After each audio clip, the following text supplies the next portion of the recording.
মাশাল্লাহ মাশাল্লাহ মাশাল্লাহ, আমাদের গাছের কাঁঠাল। মাশাল্লাহ, আমাদের গাছের কাঁঠাল।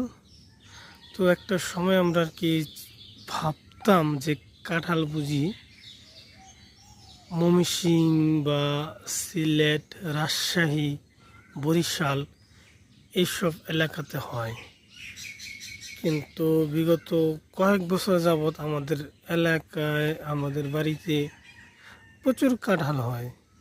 একটা সময় ছিল আমরা হাটে যেতাম, ওদিকে ফরিদপুর, এদিকে আমাদের সাপ্তাহিক হাট হইতো বালিগাঁও, তারপরে গোয়ালিমান্ডা, আমাদের গ্রামের যে হাটগুলো আছে সেই হাটগুলোয় যেতাম এক সময় কাঁঠাল আনার জন্য। আম বা ফল আর অন্যান্য যে ফল আছে সেই ফলগুলো আনার জন্য যেতাম।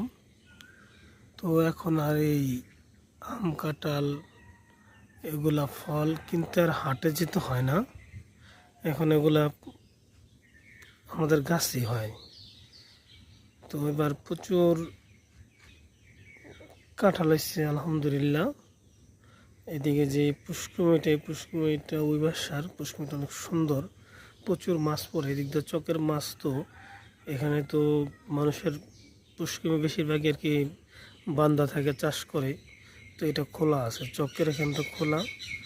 যখন আর কি এখন তো বর্ষায় তেমন একটা পানি হয় না, তারপর যেটুকু হয় এখানটা যাতায়াত করে ভালোই, এর ভিতরে মাছ হয়।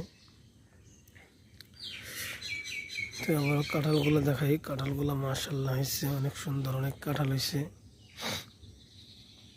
সকলের দাওয়াত রইল আর কি দেখার জন্য, খাওয়ার জন্য তো আর দাওয়াত দিতে পারবো না, দেখার জন্যই দাওয়াত রইল।